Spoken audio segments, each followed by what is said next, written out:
മലപ്പുറത്ത് എംപോക്സ് സ്ഥിരീകരിച്ചു. UAE-യിൽ നിന്ന് കേരളത്തിലെത്തിയ ഇടവണ്ണ സ്വദേശിക്കാണ് രോഗം സ്ഥിരീകരിച്ചത്. ഇദ്ദേഹത്തിന്റെ ആരോഗ്യനില തൃപ്തികരമാണ്. എല്ലാ ജില്ലകളിലും ചികിത്സയ്ക്ക് പ്രത്യേക സംവിധാനം ഒരുക്കിയിട്ടുണ്ടെന്ന് ആരോഗ്യമന്ത്രി വീണ ജോർജ് പ്രതികരിച്ചു. രാജ്യത്ത് റിപ്പോർട്ട് ചെയ്ത രണ്ടാമത്തെ എംപോക്സ് കേസാണിത്.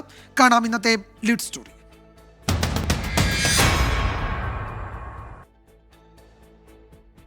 ഒരാഴ്ച മുൻപാണ് UAE-യിൽ നിന്ന് 38-കാരൻ എടവണ്ണ പടിഞ്ഞാറെ ചാത്തല്ലൂർ വീട്ടിലേക്ക് എത്തിയത്. ചെറിയ പനിയുണ്ടായിരുന്നു.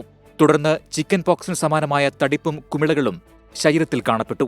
ഈ ലക്ഷണങ്ങളോടെയാണ് മഞ്ചേരി മെഡിക്കൽ കോളേജിൽ ചികിത്സയ്ക്കെത്തിയത്. എംപോക്സ് ആണെന്ന സംശയത്തെ തുടർന്ന് രോഗിയെ ഐസൊലേഷനിൽ പ്രവേശിപ്പിക്കുകയും സ്രവം പരിശോധനയ്ക്കയക്കുകയും ചെയ്തു. ഇതിലാണ് എംപോക്സ് സ്ഥിരീകരിച്ചിരിക്കുന്നത്. പകർച്ചാ സാധ്യത കൂടുതലായതുകൊണ്ട് ജാഗ്രത വേണമെന്നും രോഗിയുടെ സമ്പർക്ക പട്ടിക തയ്യാറാക്കി കഴിഞ്ഞതായും ആരോഗ്യമന്ത്രി വീണ ജോർജ് 24-നോട് പറഞ്ഞു. എല്ലാ ജില്ലകളിലും എംപോക്സ് രോഗലക്ഷണങ്ങളുമായി സംസ്ഥാനത്ത് എത്തുന്നവർ അല്ലെങ്കിൽ ഇവിടെയുള്ളവർക്ക് ആർക്കെങ്കിലും രോഗലക്ഷണങ്ങൾ ഉണ്ടെങ്കിൽ അവർക്ക് ആവശ്യമായിട്ടുള്ള ചികിത്സ നൽകുന്നതിനും അവർ ഐസൊലേഷനിൽ താമസിപ്പിക്കുന്നതിനും വേണ്ടിയിട്ടുള്ള ക്രമീകരണങ്ങൾ ഒരുക്കിയിട്ടുണ്ട്. നിലവിൽ രോഗം സ്ഥിരീകരിച്ച വ്യക്തിക്ക് ആവശ്യമായിട്ടുള്ള ചികിത്സകൾ നൽകുന്നുണ്ട്. സംസ്ഥാനത്തെ എല്ലാ വിമാനത്താവളങ്ങളിലും നിരീക്ഷണം ഇതിനോടകം ശക്തമാക്കിയിട്ടുണ്ട്. മനുഷ്യരിൽ നിന്ന് മനുഷ്യരിലേക്ക് നേരിട്ട് പകരുന്ന രോഗമാണിത്.